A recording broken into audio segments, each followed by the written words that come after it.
Good evening, everyone. My name is Gina Johnson, and I'm Director of Instructional Support Services at Servite High School. I'd like to share with you a few tips about remote learning. So we all find ourselves in an unprecedented situation. I think the students and teachers and families have adapted very well, so kudos to you. But the future is uncertain, and until we know what's going to happen, remote learning will continue. And some of the strategies that you might be used to using for being successful in regular school are definitely different. The classroom environment is different, your home environment is probably different, and therefore we have to adapt. So I want to share with you my 5 best tips for remote learning. These are all in the email, but in this video I'm going to explain a little bit about why they work so well and how to implement them. So here we go. First one is to establish a routine. So this is essentially sticking to your basic sleep and shower and eating routine. We don't want to suddenly not shower or stay up till 3 a.m. or throw our whole internal clock into a frizzy, because we need to stick to our regular routine in order to get productive and be successful. So establishing a routine might look a little different than when you were attending school on campus. You might have siblings at home, parents that are staying home. You might need to find a place to study or a way to reduce distractions, which we'll go over. So that's going to be dependent on your family situation, but definitely establishing a routine is a must. The second one, create a calendar. So with online learning, some of the flexibility is that you get to complete tasks kind of when you're able to, as long as it's before the deadline, which is great, so take advantage of that. However, it's easy to procrastinate and push things off if you don't have a set time like we did with a bell schedule at school to attend class or to study for a quiz or what have you. So what works out really well is whenever you wake up in the morning and you shower, eat, whatever, become a person, and you're checking your Google Classroom, is creating a calendar and making time frames when you're going to do all of those things.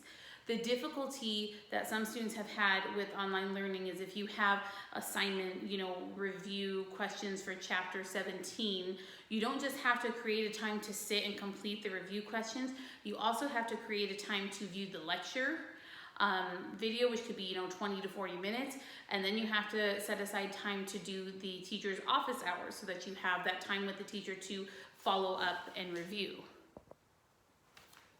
So that's going to be essential. Really what you're doing is you're splitting what we used to get done in one class period into 3 separate time blocks. So when you wake up in the morning, you check Google Classroom, you're planning out your day. When you see one of those tasks, one task associates 3 separate little mini sessions that you have to account for on a calendar.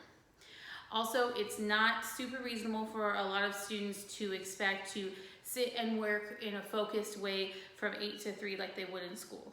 At school, you have a bell schedule that tells you where to go, and most importantly, you have a teacher there to engage you, to guide you, and to monitor your progress. And that's simply not the same doing it at home. So what I recommend is 2 to 3 blocks of time that are 2 to 3 hours each, and longer breaks in between, and that's how you structure your day. So maybe you're working from 8:30 to 10:30, and then you have a break until 12:30, and then you work again from 12:30 to 3, and then you have another longer break, because you're not going to be able to sustain the same level of attention when it's remote learning.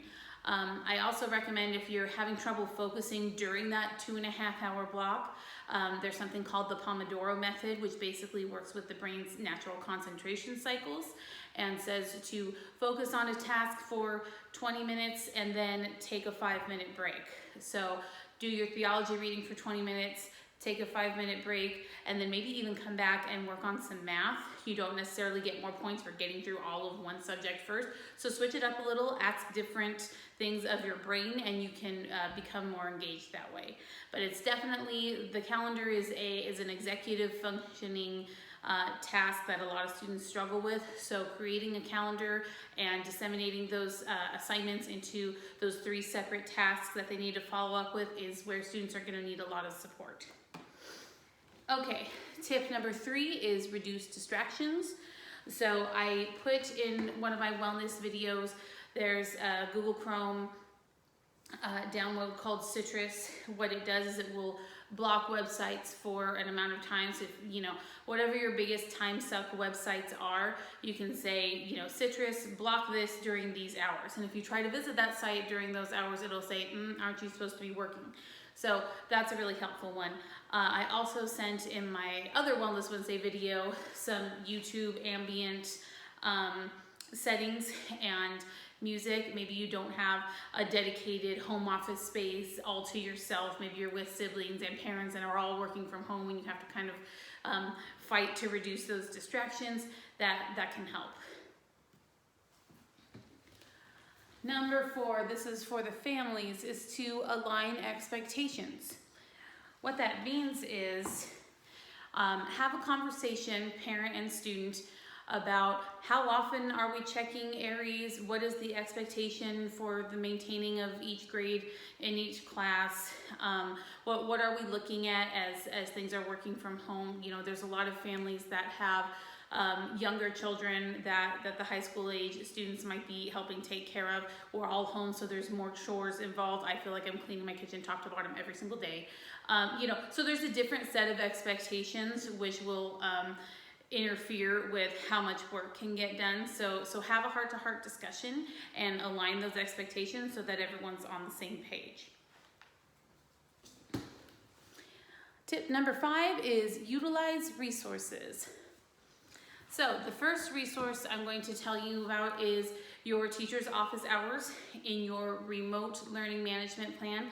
They posted office hours. I believe almost all of them post on Google Classroom also, so you need to be using that. It's the follow-up review question part. If you do the lecture and you understand the lecture perfectly, that's great. Most of the time you will probably have questions. Please go to the office hours. Mrs. Valenzuela in the counseling office is also still doing peer tutoring, so there are ways that you can sign up for that. That was sent out in Credo Communications this week. If you need a tutor, we can do that remotely. I also highly recommend, a lot of the students that I've been chatting with say that they are making time to FaceTime their friends, which is great.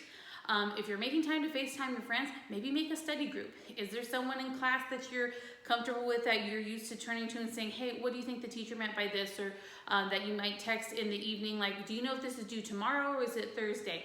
That person might be needing the same help from you and might be interested in doing a study group, especially if you are all struggling with this new format. So those are my recommendations, and I hope they're helpful.